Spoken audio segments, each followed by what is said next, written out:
এ দেখো বন্ধুরা, আমি 4টে পাকা আম নিয়ে নিয়েছি। এই পাকা আম দিয়ে আমসত্ত্ব বানাবো। এই আমগুলোকে জলে ভিজিয়ে দিয়েছি। হ্যাঁ, আর খুব মিষ্টি আম। এবারে এই আমগুলোকে খোসা ছাড়িয়ে ছাঁকনিতে করে আমি আমের পাল্পটা বের করে নেব, নিয়ে এবারে তৈরি করব। তোমরা দেখো,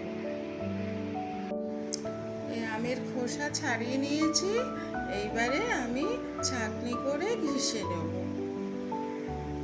এই আমের পাল্পটা বাটিতে করে নিয়ে নিয়েছি, আর এখানে একটু চিনি নিয়েছি, আর এই চিনি একটু দিয়ে দেবো অল্প করে।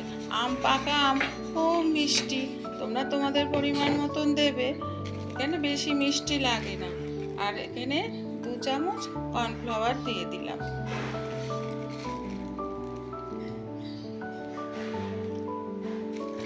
আর অল্প একটু নুন দিয়ে দিলাম। একটু লেবুর রস দিয়ে দেবো, দিয়ে এটাকে ভালো করে মিশিয়ে নেব।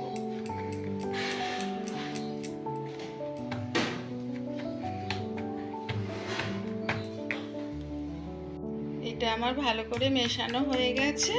আমি এইবারে এই প্যানের মধ্যে ঢেলে দেব সবটা,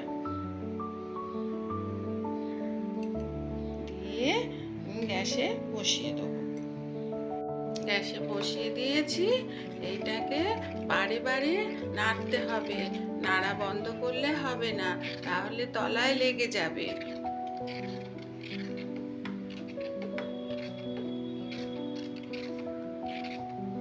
এখন তো বাজারে খুব আম উঠেছে, পাকা পাকা আম।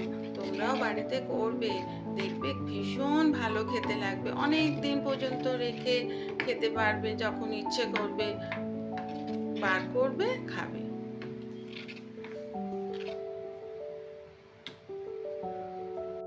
এই দেখো, আমার এটা হয়ে গেছে। আমি এই একটা থালাতে একটু তেল মাখিয়ে রেখে দিয়েছি, সেই তার মধ্যে ঢেলে দেব এটা। এবারে এটা ঘন হয়ে গেছে, এই থালার মধ্যে দিয়ে দিয়েছি। বেশ রোদেও দিতে হবে না, কিচ্ছু না, পাখার তলায় রেখে দিয়েছি। এক্ষুনি এটা শক্ত হয়ে যাবে, একদম শুকিয়ে যাবে, তারপরে তোমাদের দেখাবো। আমার এটা হয়ে গেছে, দেখো, এই যে, এই দেখো, আর হাতে লাগছে না। এবারে এটাকে আমি পিস পিস করে কেটে নেব।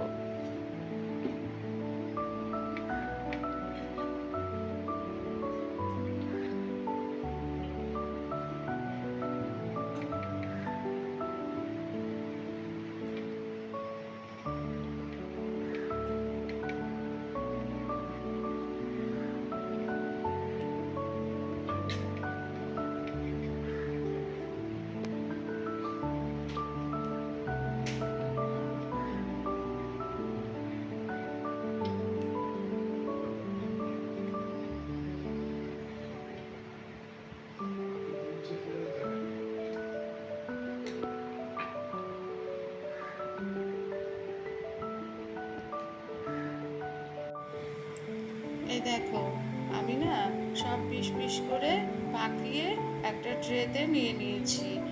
এই দেখো কি সুন্দর হয়েছে, দেখেছো? তোমরা একটা এয়ারটায়ার কন্টেনারের মধ্যে রেখে দেবে, অনেক দিন পর্যন্ত খেতে পারবে, খুব ভালো লাগবে খেতে। বাজারে খুব আম উঠেছে না, খুব ভালো লাগবে। এই আম দিয়ে খুব সস্তায় আম করবে, বাড়িতে করে খাবে, খুব ভালো লাগবে। আর অভিকের সাথে থেকো, একটা লাইক করো, আমাকে জানিও কেমন হয়েছে আমসত্ত্ব পাকা আমের। আবার একটা নতুন রেসিপি নিয়ে আসবো, তোমরা আমার পাশে থেকো।